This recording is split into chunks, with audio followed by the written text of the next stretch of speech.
Quand on est une femme, développer des abdos fonctionne de la même manière qu'un homme. Mais des abdos et un corps fonctionnel, c'est pas la même. Alors suis bien cette vidéo jusqu'au bout et abonne-toi. Hello, c'est Benjamin Sante, coach sportif, expert en transformation physique et aujourd'hui je vais te parler d'un sujet essentiel. On va parler abdominaux, plancher pelvien, périnée quoi, et tous les problèmes qui sont liés. Et les problèmes de périnée, ça concerne beaucoup les femmes, mais pas que. Les hommes aussi sont concernés.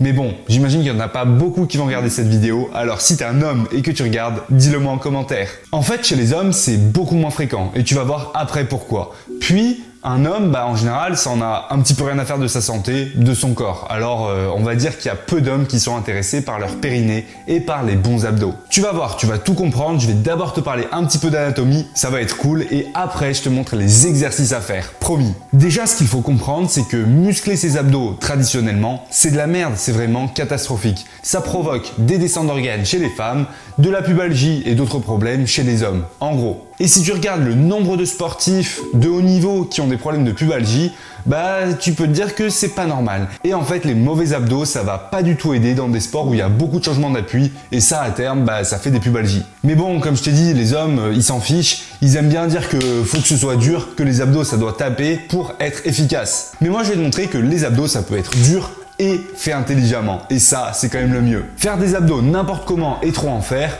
ça favorise les problèmes. Alors, je vais te montrer ce qu'il faut faire et pourquoi. Bon, déjà, la grosse question de la vidéo, c'est pourquoi est-ce qu'on peut avoir des problèmes avec les abdos? Pour ça, c'est simple. En fait, tu as 3 éléments. Le premier élément, c'est ton plancher pelvien. En fait, il faut comprendre que ton corps, il retient pas tout naturellement, c'est pas une surface dure. Donc, pour tenir ton ventre, pour tenir tous tes organes qu'il y a à l'intérieur de ton ventre, en dessous, il y a un truc. Et c'est pas du métal. Surprise, c'est le plancher pelvien.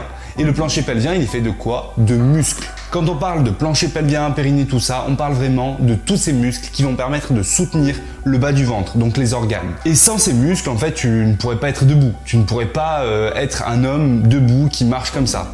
C'est impossible. Donc t'imagines bien que quand tu as des problèmes au niveau musculaire dans cet endroit, ça se passe pas bien. Ça fait des descentes d'organes, des pressions sur la vessie et tout un tas de petits problèmes que t'as pas envie de vivre. Bon, ces muscles, regarde, là je te les présente. En fait, t'en as 4 principaux. Il n'y a pas besoin de les connaître. Ce qu'il faut retenir, c'est que ce sont des muscles qui sont solides, qui font leur boulot. Par contre, quand tu vas leur ajouter une mauvaise contrainte, à terme, ils peuvent un petit peu s'affaisser et être moins solides. Un muscle, ça se tend, ça se contracte et ça reste dur. Ici, c'est pas des muscles qui vont vraiment se contracter de la même manière de la manière consciente comme d'autres muscles, mais ils vont devoir se contracter pour bien soutenir ton plancher pelvien. Et ils vont devoir éviter de trop se relâcher, de trop s'étirer. Mais quand tu vas leur ajouter de la contrainte que tu vas venir pousser dessus, ça va finir par s'affaisser.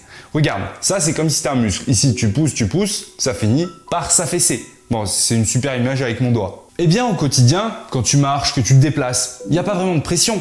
C'est juste normal. Et en fait, quand tu vas faire certains mouvements, là il peut y avoir une pression qui est anormale, qui est trop forte. Et à terme, ça va venir pousser sur ton plancher pelvien et le déformer. Donc tu t'en doutes, ces mouvements qui peuvent venir entraîner des problèmes, c'est les abdos. C'est quand même le sujet de la vidéo. En fait, les abdos classiques, on vient vraiment enrouler le ventre. Comme là sur ma démo, tu viens enrouler le ventre et ça, à terme, ça va venir pousser et c'est pas bon. En plus de ça, il y a aussi un jeu sur la respiration. Quand tu ne souffles pas en contractant tes abdominaux, il y a plus d'air au niveau de tes poumons, plus de tension au niveau de la cage thoracique qui vient se répercuter sur le bas de ton ventre et ça, plus le mouvement d'enroulement, ça vient créer une surtension dans ton abdomen. Cette surtension répétée mois après mois, avec des efforts, parfois avec des charges, des efforts assez durs, et c'est toujours ce même enroulement, ça va venir vraiment déformer ton périnée et à terme, créer des problèmes de descente d'organes et autres. Donc mesdames, il faut y faire attention. Ça ne veut pas dire qu'il ne faut pas faire de sport. Au contraire, je suis là pour te montrer comment tu peux bien faire des abdos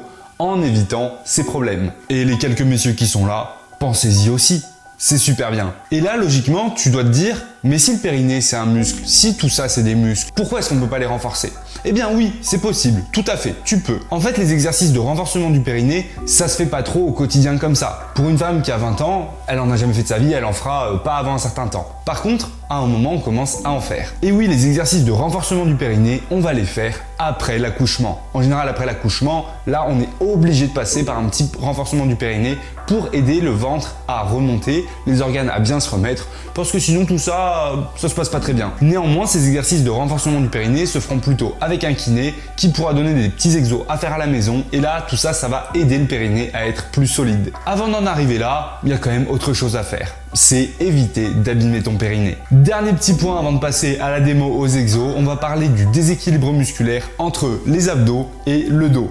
Et oui, le dos, tu le travailles quasiment jamais. En fait, on parle de lombaire, région lombaire, mais c'est pas des muscles qu'on travaille et la plupart des gens s'en fichent. Sauf que comme tu t'en doutes, les abdos et les muscles du dos ont le même rôle inversé. Et oui, ce sont un petit peu des muscles antagonistes. En fait, les abdos, on les connaît bien. Par contre, les muscles du dos, on les connaît pas du tout. Regarde ça, tu ne connais pas tes muscles du dos. Oui, je parle pas des dorsaux et tout, je parle bien des longs du dos. Les muscles qui permettent d'enrouler et de redresser son dos. Un manque de travail de ces muscles, c'est pas fou et ça va provoquer un enroulement de ton corps, ce qui va encore plus augmenter la contrainte sur ton abdomen. Donc, travaille tes muscles du dos, ça viendra aussi soulager la tension sur ton abdomen. Assez parlé, abonne-toi, on passe aux exos. Bon, avant de te montrer les bons abdos, je vais te montrer vraiment ce qu'il faut pas faire. Comme ça, tu comprendras. C'est pas fou de te montrer un mouvement à oublier, mais là, je suis obligé pour que tu comprennes vraiment de quoi on parle.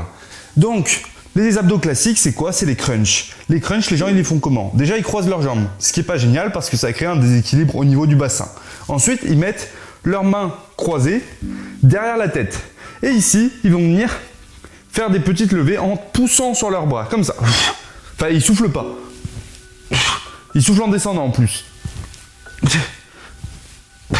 Voilà, comme ça. Ça, c'est l'abdo classique que les gens font. Là, on a quoi? On a une compression maximale au niveau de ton abdomen. Ici, tu tires sur ta nuque. Ici, tu as un déséquilibre au niveau du bassin. C'est de la grosse merde. Vraiment. Ce genre d'abdos, tu ne le fais pas. Tu arrêtes de le faire, tu ne fais plus ça.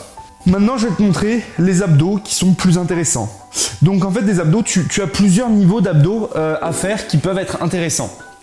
Abdos classiques qui vont vraiment éviter toute compression sur ton abdomen et qui vont te permettre d'être beaucoup mieux. Déjà, tu vas avoir les abdos hypopressifs. Alors les abdos hypopressifs, c'est un petit peu particulier. C'est moins intéressant au niveau musculaire pour de l'hypertrophie musculaire, donc du développement musculaire, parce que ça va moins mettre d'amplitude, il y aura moins d'amplitude de mouvement, moins de tension et ce sera un petit peu moins efficace pour le développement de tes fibres musculaires. Ce sont des abdos qui ont été popularisés par ce bouquin, Abdominaux Stop Arrêtez le Massacre, qui est un super bouquin dans lequel une médecin explique comment il faut s'entraîner au niveau des abdos. Donc un exercice qu'elle montre en fait, c'est ici de venir mettre ses bras sur ses jambes et de pousser avec ses bras en remontant. Et donc je fais des petites flexions. Mais là tu vois, l'étirement est un petit peu moins grand. Après ici, avec la résistance, tu vas travailler de manière intéressante. Et ça c'est efficace. Et je te promets que si tu fais ça chez toi, tu vas le sentir. Deuxième chose super importante sur ce mouvement, c'est de bien souffler en remontant. Ici, quand je remonte, je souffle. Pourquoi? Je vide mon air, je diminue la tension dans mon abdomen. Après, moi, je vais te montrer un exercice que je trouve plus intéressant, plus efficace, c'est le sit-up. Pourquoi le sit-up?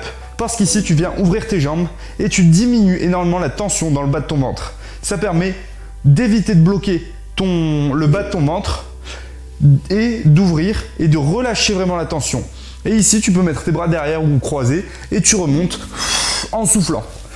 Et ici, tu viens devant, toucher tes pieds et tu remontes en soufflant. Et là, tu vois, je suis droit à la fin de mouvement. Je suis assis, je ne suis pas enroulé comme ça. Parce que l'enroulement, là, je génère de la tension en m'enroulant. Alors qu'ici, en finissant droit, il n'y a pas de tension. Et ici, j'ai un bon étirement musculaire. Et là, je sens que mon grand droit, donc les muscles principaux des abdos travaillent bien. Et je sens aussi que je n'ai pas de tension dans le bas de mon ventre. Donc, c'est vraiment ce qu'on veut rechercher. Ça, pour moi, c'est le meilleur exercice. C'est super efficace, super simple. Et ça évite tout problème. Après, la seule difficulté, c'est que sans les bras, quand tu es que comme ça, tu vas voir que c'est compliqué de bien remonter. C'est un exercice qui vraiment est assez difficile. Et en fait, petit à petit, en faisant ça, tu vas bien progresser et tu vas le sentir. Et avec tes bras, tu auras un meilleur mouvement. Donc moi, voilà l'exercice que je te recommande. Après, il y en a plein d'autres.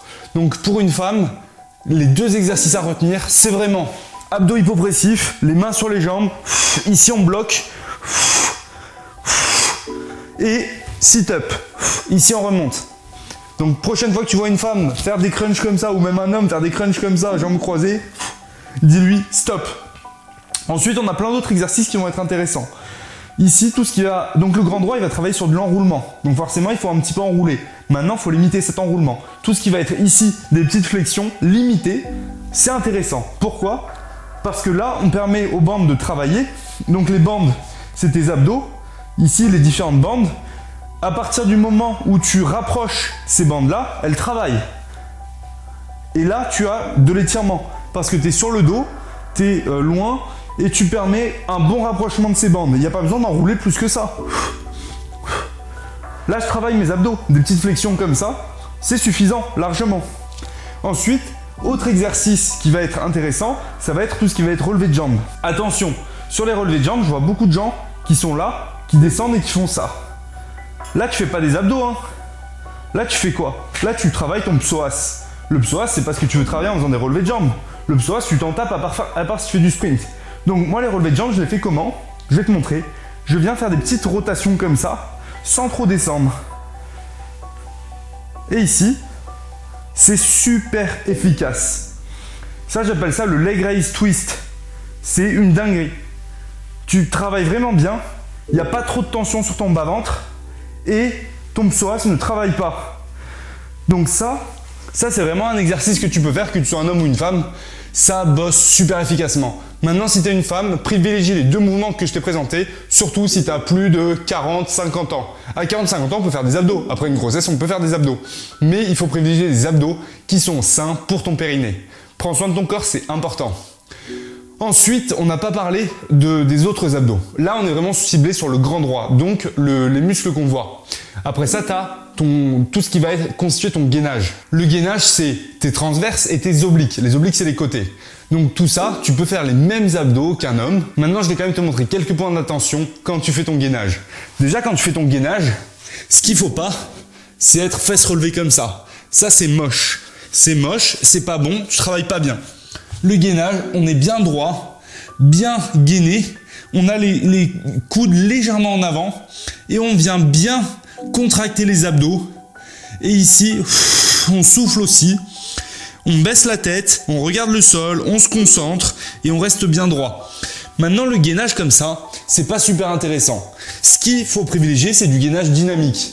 Et le gainage dynamique, va voir cette vidéo là dans laquelle je te présente une super séance complète de gainage dynamique à faire avec différents exercices variés. Tu verras, ça te permettra de travailler efficacement et de renforcer tes abdos. Ça y est, tu connais maintenant les meilleurs exercices d'abdos pour une femme. J'espère que tu as kiffé la vidéo, que ces conseils t'aideront à faire des séances abdominaux plus efficaces, à prendre soin de ton corps et à renforcer ton corps tout en évitant des problèmes. Partage la vidéo à tes amis, tes copines, tes cousines, tes sœurs, enfin qui tu veux. Partage la vidéo, ça m'aidera, ça fait plaisir. Envoie de la force et surtout abonne-toi, mets un j'aime. On se retrouve bientôt pour de prochaines vidéos. Force!